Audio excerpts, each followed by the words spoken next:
Hi friends, welcome to my YouTube channel. ఈరోజైతే నేను మా ఇంట్లో కొబ్బరిపాల పలావ్ చేస్తున్నాను. ముందుగా ఒక 2 కొబ్బరికాయలను పచ్చి తీసుకున్నాను. అవి చిన్న ముక్కలుగా కట్ చేసుకొని మెత్తగా మిక్సీ పట్టుకోవాలి. మిక్సీ చేసుకున్న పదార్థాన్ని ఒక క్లాత్ వేసి మంచిగా వడకట్టుకోవాలని పాలను వేరు చేసుకోవాలి. చూడండి, మంచి ఒక క్లాత్ తీసుకోండి. ఇలా ప్రెస్ చేస్తే కొబ్బరి పాలు వేరవుతాయి. మళ్ళీ ఈ మిశ్రమాన్ని ఒకసారి మిక్సీలో వేసుకొని కొంచెం వాటర్ వేసుకొని మిక్సీ పట్టుకోవాలి.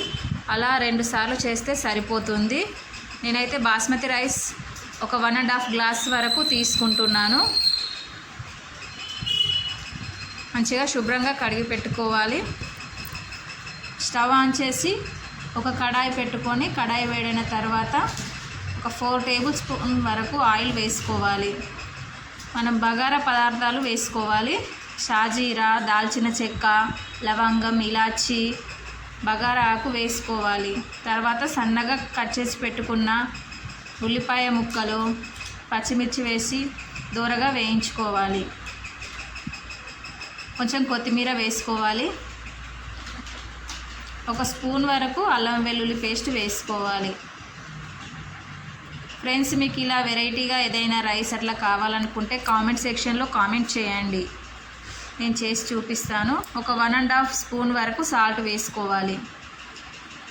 ఇప్పుడు మనం ఇదే కొలతతో రైస్ తీసుకున్నాం కదా గ్లాస్తో, అదే గ్లాస్తో ఒక 2 గ్లాసుల వరకు కొబ్బరి పాలను వేసుకుంటున్నాను. చూడండి, కొబ్బరి పాలు అలా మీదికి పొంగుతున్నాయి. మనం శుభ్రంగా కడిగి పెట్టుకున్న రైస్ని వేసుకోవాలి.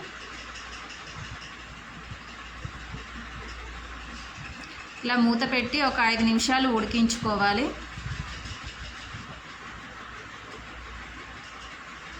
ఫ్రెండ్స్, నా వీడియో మీకు నచ్చినట్లయితే లైక్ చేయండి మరియు నా ఛానల్ని సబ్స్క్రైబ్ చేయండి.